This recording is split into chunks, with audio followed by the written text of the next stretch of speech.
So hopefully you've come to this part 2 of this two-part video series on the Springfield Hoard of vintage silver bars from part 1. And part 1 of the series, I talked about kind of the analytics that we used in determining the authenticity of several of the bars in this interesting silver hoard that emerged a few days ago. If you are new to the channel, my name is White Cross. You can call me White. You can call me Dub C. I answer to pretty much anything. And if you are new to the channel, haven't yet subscribed to the channel, I'd like to encourage you to click on that subscription button down below, become part of this community. If you are one of my returning subscribers, thanks guys for sitting through the last one. I think this is going to be a lot more fun. Hopefully you found some of the information in part 1 of this video series interesting and illuminating. That's always my goal. If you're new to the channel, I like to begin each of my videos with a simple disclaimer. That is, I am not a financial advisor. I'm not trying to offer any kind of financial advice. I'm simply trying to share some of my experience having bought and sold precious metals and rare coins for the last 30 or 40 years. And I like to begin my videos with a concept that we can fold back into the subject that we are talking about in this video. In this case, it's one that we've touched on before, and that's the idea of a retro bar. Retro. In this instance, retro simply means bars that have been made recently that look like an older style of bar.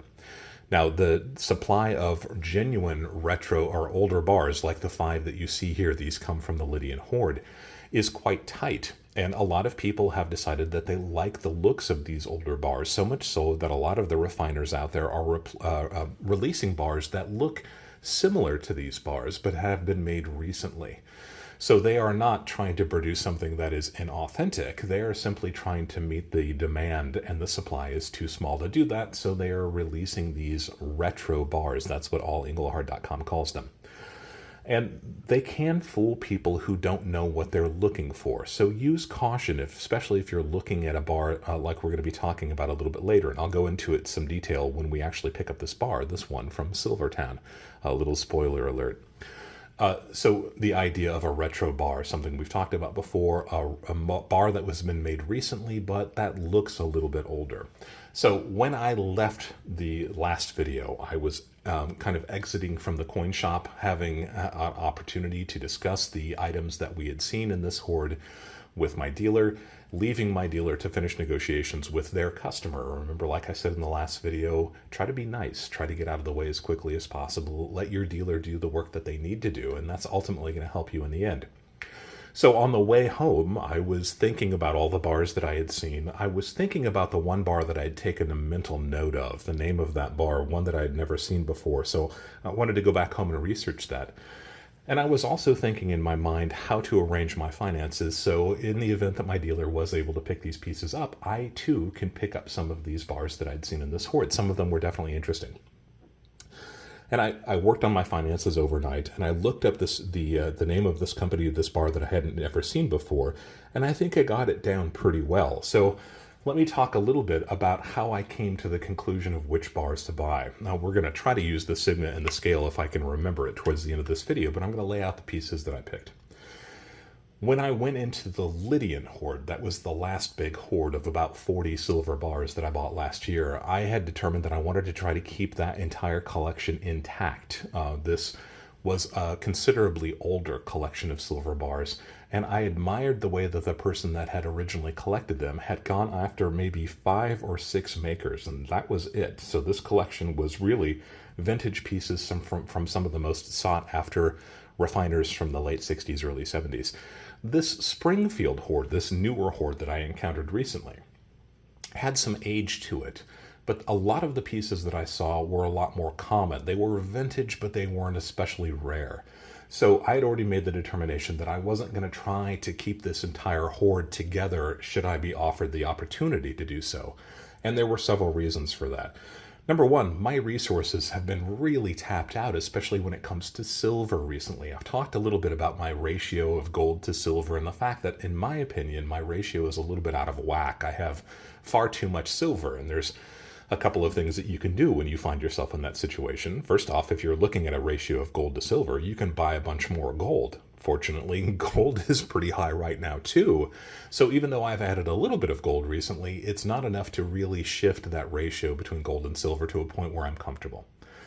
And you can also sell silver. And I've sold a very small amount of silver recently, and it's possible I will sell a little bit more in the future. But one of the problems of having been a stacker for 30 or 40 years is that most of my stuff is pretty good, and I'm reluctant to let it go. If you saw the 30,000 subscriber question and answer video, one of the questions that I answered was, at what point do I sell? And to make that kind of a short answer, the answer to that is, I really don't. Once something goes into my permanent stack, it's really pretty much there permanently. So this is the situation I found myself in.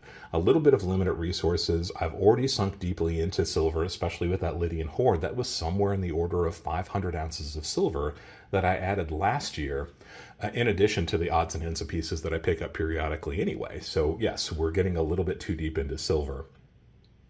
These pieces were good. In other words, these are known manufacturers that people like, but they weren't exceptional pieces. These weren't especially rare pieces, right? These aren't things that people clamor to get. You can find these pretty easily if you look for them. I also think that silver is maybe a little bit overpriced right now. So while I do appreciate the fact that the higher prices is bringing out some interesting pieces that might otherwise not be available on the market, these higher prices also make me think twice before plunking down money for these silver bars. I would be a lot more comfortable if silver drops several dollars an ounce. In fact, I think it's a little bit overdue for it. As I always say, I've been wrong before and I will undoubtedly be wrong again.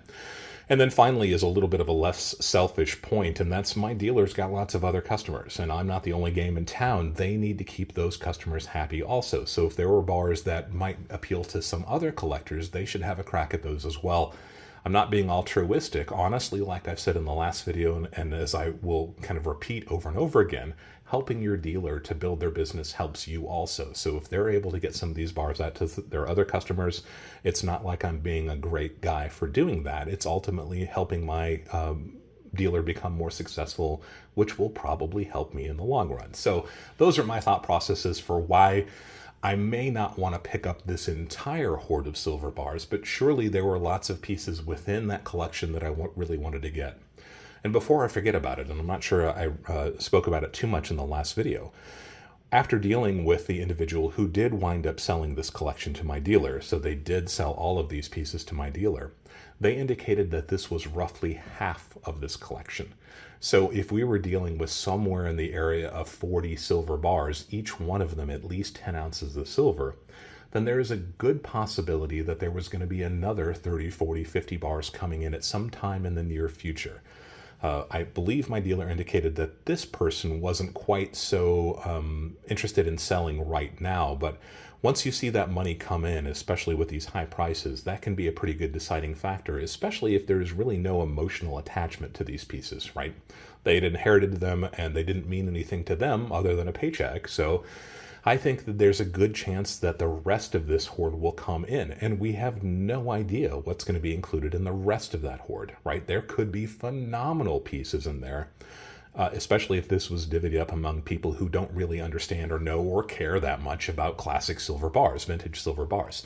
So there's a good possibility more of these bars will come into the shop, and there's a good possibility that some of these bars will be exceptional. In other words, I'm keeping some of my powder dry in the event that better pieces come along. I don't want to wrap up all of my resources in these pieces, just buying them for the sake of buying them. I want to use a little bit more thought and consciousness when I'm making these decisions.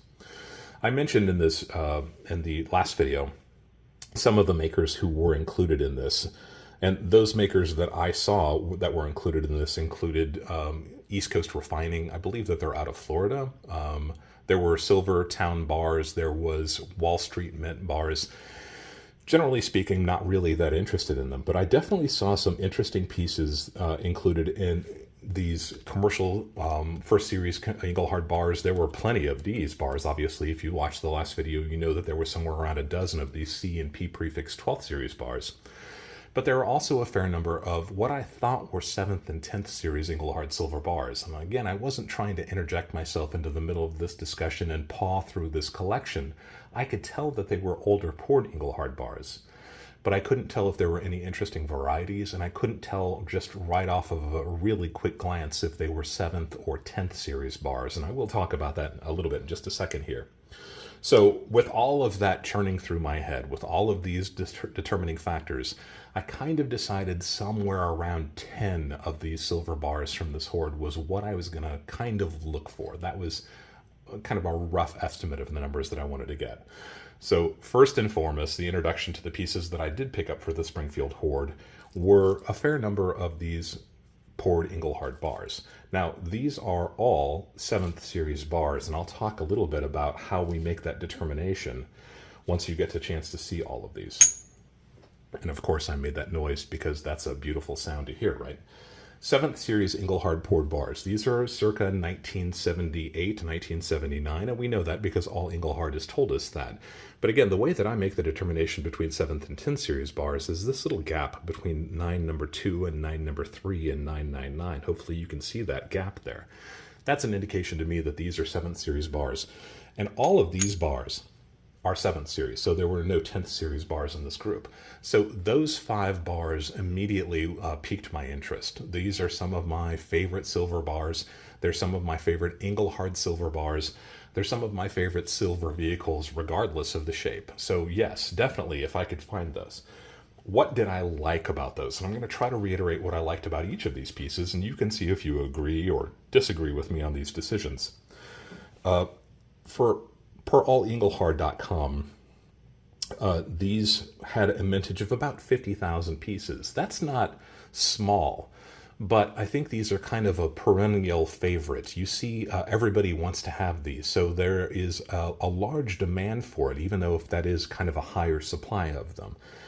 I liked the condition of these pieces, and I know I harp a little bit about condition. It's my numismatic background, right? If I'm given the choice, here's a White Cross's choice again. If you're given the choice between 2 7th series Englehard bars, and one of them has been harshly cleaned and one of them is not, it has its original surfaces, maybe a little bit of light toning, which one are you going to choose? Which one will your eventual seller, or your eventual buyer rather, when you go to sell these, if you ever do, which one are they going to choose, right? These are the kind of the factors that I'm thinking about. Each one of these was in spectacular original condition. It didn't look like any of them had been polished or shined. None of them had been mistreated beyond what you would expect for a 50-year-old bar of silver, right? Clunked around a little bit, but not too much. I think that's important to note. They all have really good serial numbers. And I talked a little bit about serial numbers in that last video, and what I wanted to bring out was that some of these bars have really nice low serial numbers. Let me just bring this up, find my pointer. This is now probably one of, if not my lowest serial number. You see it begins with a P and then 2 zeros, so this is literally a 4-digit serial number. That's a pretty low serial number. And I'll talk a little bit about this a little bit later as well, but 2 of these bars had very close serial numbers. 073947, 073951. So these 2 bars I would have picked up anyway because of the condition of them, because of the age, the 7th series. But the fact that their serial numbers are just literally 4 digits apart, I think that's really cool.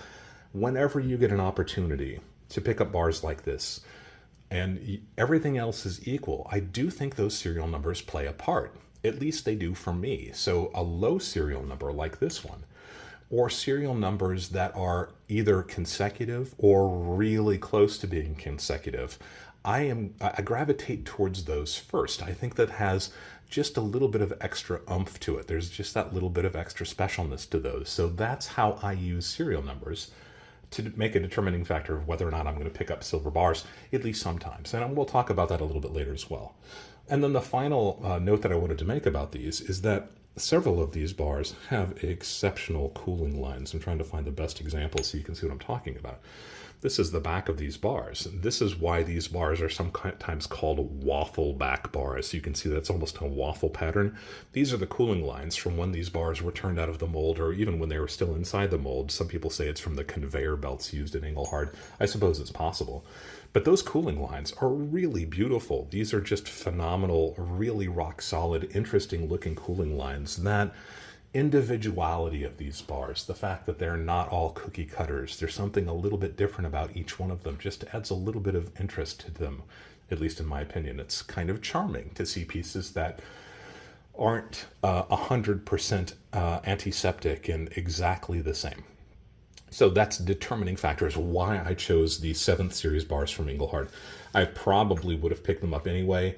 If they'd been badly damaged, if they'd been badly cleaned, I might have said no. But I remembered seeing those and thinking that those were the ones that I was probably going to be most interested in. So of the Springfield Hoard, that was the majority of the pieces that I picked up. Then the one Silvertown bar that I remembered seeing, I wanted to take another look at it. I've talked about Silvertown a fair amount recently, and my opinion has always been that Silvertown doesn't do much for me. They're a respectable refinery. I think that they are well known and their products are really good, but something about them never really sat well with me as a collector. Remember, I'm coming to this as being a collector, so I want things that are interesting, things that I want to collect. And for the most part, when I was coming up, most Silvertown pieces were very generic. Remember, we talked about these interesting cooling lines and the interesting serial numbers. That uniqueness of pieces is what I'm kind of pulled towards. Silvertown is the opposite of that. Their pieces are really well made and incredibly generic. Every single piece after piece after piece is the exact same. Without that individuality, there's nothing that's really interesting to them, to me about them, except for the earliest Silvertown bars. And that's what I've talked about recently. I've been able to acquire 3 of them, 5-ounce bars, that augmented the 2 that I bought from my dealer, who was my real original dealer going back 25 years ago, passed away probably about 10 years ago. And I picked up some 2nd and 3rd series Silvertown bars from him, 5-ounce bars, and I was able to add to that recently. So I guess I kind of find myself becoming a Silvertown collector at this late stage in my stacking career. I think that's kind of funny, something that I've often poo-pooed. Nothing wrong with it, they just didn't excite me. All of a sudden I find myself in a growing collection of Silvertown. Isn't that the way that it usually works? So this is that bar that was in the group. What do we know about this bar? We know that it's a 10-ounce bar, as everything was so far in the Springfield Hoard. But what we're looking for is the serial number. See how that's coming into play again? If you watch the earlier videos about the Silvertown bars that I picked up, and I'll put a link to them down below, you've probably already seen them. Silvertown, when it first started making silver bars in the early 1970s, did an initial run of 75,000 serial numbers across all the different sizes and weight classifications that they made. So we know that pieces that fall within that 75,000 number parameter are the original Silvertown bars that came out in the early 1970s. Sure enough, this is one of them, 19465. This is also, as we know from looking at allenglehard.com, I'm going to keep on harping on that website. Bookmark it if you haven't. We know that this is a 1st series 10-ounce bar from Englehard. That's really cool.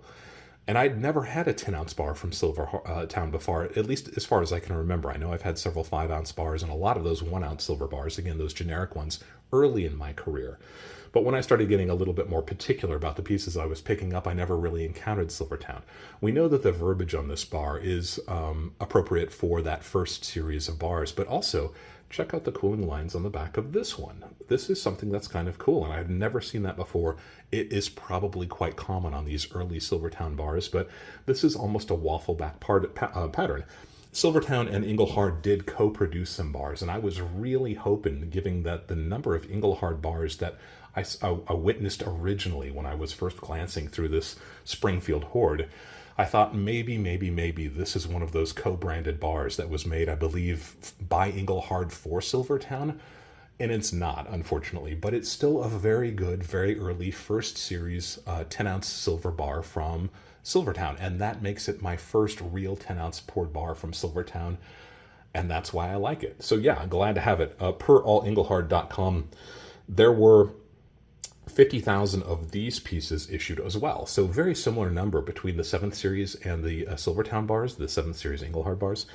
But interestingly, All Englehard makes a point of saying this, and I thought this was an interesting quote. Estimates of 50,000 mintage, but without a doubt, a high percentage of these ingots have been melted over the years. Again, Silvertown always kind of seemed like a reputable but somewhat generic refinery, so it's not surprising that a lot of their early pieces would have gotten melted down, which makes these even more scarce, probably, than the 7th series bars from Englehard. I think that's really interesting, and again, that's one of the other reasons why I decided to pick up this bar. I mentioned in the last video that there was a bar that I hadn't seen before, and there were actually 4 of these bars. They have a more traditional ingot style, like these bars you see here from the Lydian Hoard. And that piqued my interest when I first saw them. And again, I was able to look out of the corner of my eye and see a manufacturing mark on them, made a mental note, and went home and looked at it. And that manufacturer is W&M. So if you are a seasoned stacker of these early bars, you probably recognize that W&M mark. My research showed that these were made by Wesler Manufacturing, and the bars were made by a gentleman named David Wesler. Per VintagePouredBar.com. I use VintagePoured.com and I use Vintage Silver Bars also. So both of them have a little bit of information about these. I thought it was really interesting that they both talked about these bars, but neither one of them seemed to really offer a date range on them. Now, having a chance to really look closely at these bars, and originally I thought maybe I should pick up all 4 of them, but the more I learned about them, the more it seemed to me that it was unlikely that these bars were really as old as they look. VintageSilver.com calls them rare, but VintageSilver.com has several designations that are more rare than rare. In other words, they've got like very rare and very, very rare and unicorn. So while they were rare, what I did was look at eBay to see what these pieces were selling for, to see how the velocity of interest and sales were on these pieces. And they were selling for a bit of a premium, but it wasn't sky high. And I'll just go ahead and drop both of these bars here too, so you can see what I'm talking about. So W&M. Now, one of those people, I don't remember if it was VintagePouredBar.com or VintageSilver.com, actually said that they are WEM. And I'm not 100% sure which one it is. Maybe you more seasoned collectors can tell me. To me, that looks like W&M. And that's the way several sites had it listed. And I think that's how most people list it when they sell these on eBay. Interestingly, so what did I like about these bars? Well, I'd never seen them before, and I do like the fact that they have that look of these older bullion pieces, so that was kind of cool. What turned me off when I saw them out of the corner of my eye, especially because I was just harping on the originality of the Silvertown and the Englehard pieces, was that these bars seem to be polished. That seems way too shiny and way too, just polished looking to have been original. But according to one of these 2 sites, they do say that there were different styles of bars made by this manufacturing company, including a style that was highly polished. So I'm comfortable with these having come from the refinery looking like this. So we have interesting bars that have a little bit of an older style. That was a company that I didn't have examples of before, and I don't have any examples, or I didn't plan on having examples of, but it was neat to see those. And they seem to have a bit of a premium, but not a sky-high premium. They aren't as high as some of these pieces that you see here that were from the Lydian Hoard. So my gut instinct was to pick up all 4 of them. And then I thought, you know what? Let's keep some of the powder dry. Let's let some of my dealers' other customers have a crack at these interesting bars. So what did I determine? How did I determine which of these I was going to pick up? I decided on 2 of them. So what tool did I use to help me in that determination? I used serial numbers, right? Again, if you've got the opportunity to pick up bars that have serial numbers, get those ones that are consecutive or near consecutive, 5258, 5260. Would love to have had them be actually consecutive, and some people out there are probably saying there's no premium for bars that aren't consecutive. I think, again, white crosses choice. If you've got the opportunity to pick up bars that are this consecutive, even though they're not exactly consecutive, versus bars that are entirely different from one another in terms of their serial numbers, all other things equal, which ones would you pick up? And I always would go kind of drift towards those pieces that have very similar serial numbers, if not exactly consecutive. So I picked up 2 of those. What are we up to now? 5, 6, 7, 8. 8 bars. So that was what I picked up on that initial day that I went back to my dealer's shop. And to be fair, I did look through the rest of the bars in this. I decided I didn't really need any more of these 12th series bars. I've got plenty of them. They don't thrill me. They're not the really exciting. And I sure don't need any more of the commercial bars, whether they were in or out of their vinyl packaging. And remember, I said that there were several other manufacturers that, while vintage, are not especially rare, so those didn't really appeal to me either. But I had been looking at allenglehard.com and looking at the 10-ounce silver bars, and I was thinking to myself that those 11th series bar, those pillow top bars, I have some of them, but they don't thrill me as much as the poured bars, right? This was 10th series, the 11th series, and then the 12th series. You can see the progression that Silvertown, or that Englehard was making rather, as they made more and more fit and finished, polished bars. And the 11th series bars, again, seem a little transitional to me, from a poured bar to a machined bar. That's how all Englehard.com describes them. But there are some unusual varieties of those, and there are some unusually low serial numbers of those too. So you see that I'm kind of working these aspects into it when I decided to reconsider maybe looking at those 11th series pillow top bars from Englehard. So the next day, I went back again with a little bit more cash in my pocket. I hadn't spent my entire allocation. I hadn't got quite 10 bars, like I said, I kind of was aiming for, loosely. And I looked at these 11th series bars, and bar after bar after bar was kind of middle of the road. A lot of them had bumps and dings. Most of them did look like they'd been highly polished, and while it's possible that Englehard had released some of them that way, to me, they just didn't look quite as authentic, right? I'd rather have those original surfaces.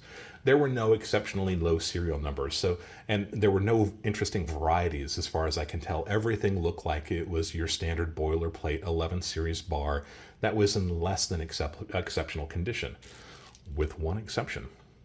So this is that one exception. This is an 11th series bar from Englehard. We know that from the verbiage. We know that the serial number is not especially low, but it's not bad. This is a P prefix bar. How do we determine that these are different from these earlier 7th series and 10th series bars? Well, you can see they're slightly different.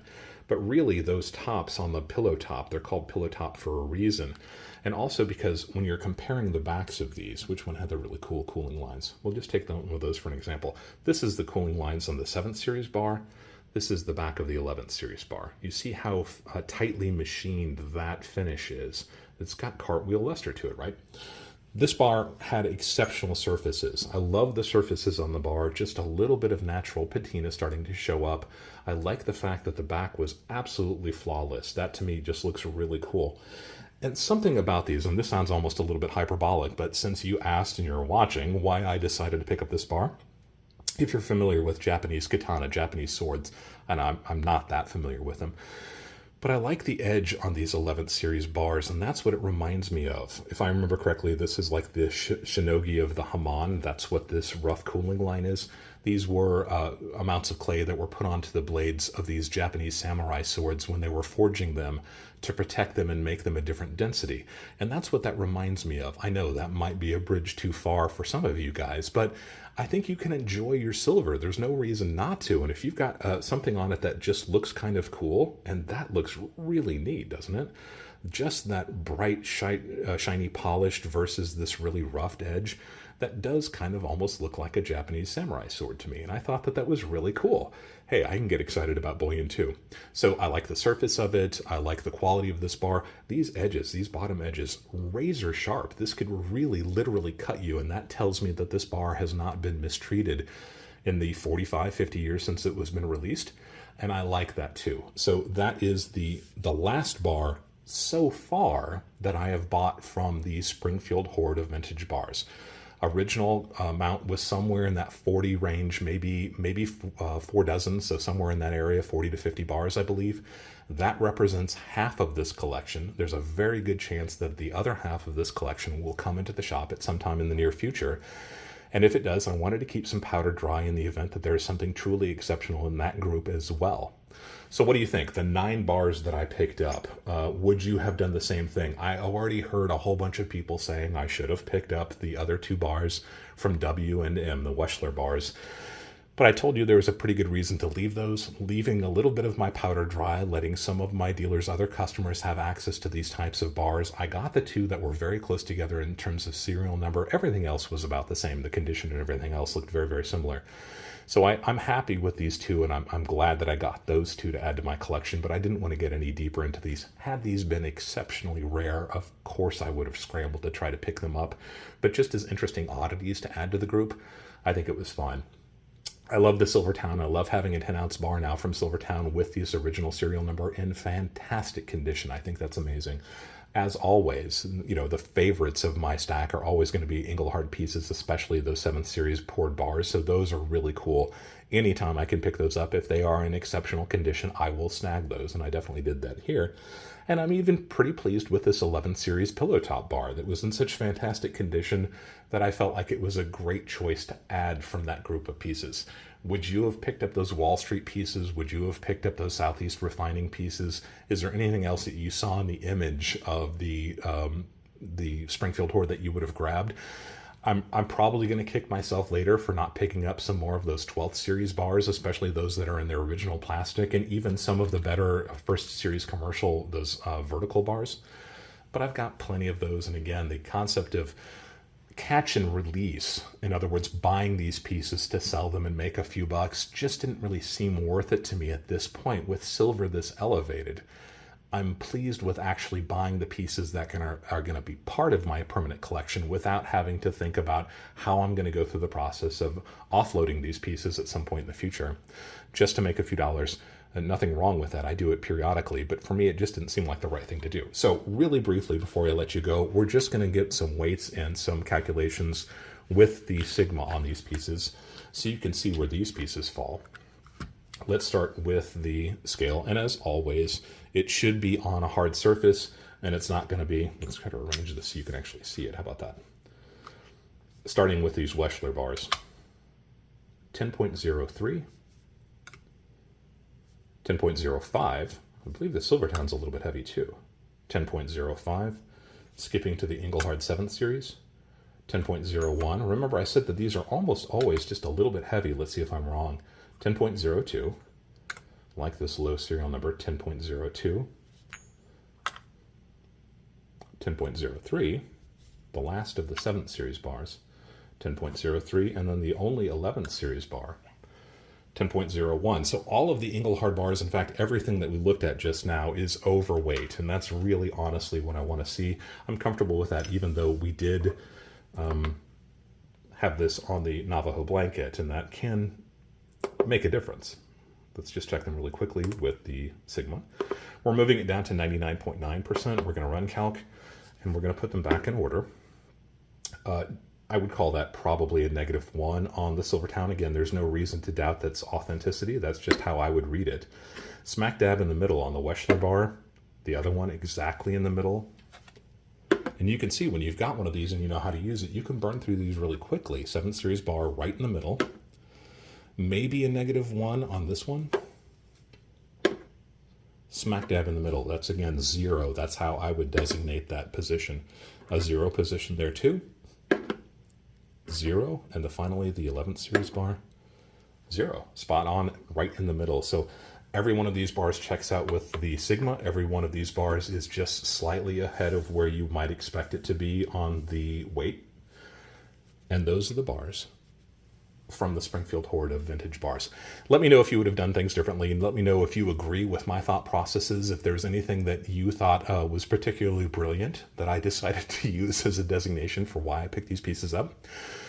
If you have any questions about the individual bars, by all means leave a question down below. Let me know if you have any questions about how I weighed them and measured them against the other bars. All that information is kind of interesting to learn too.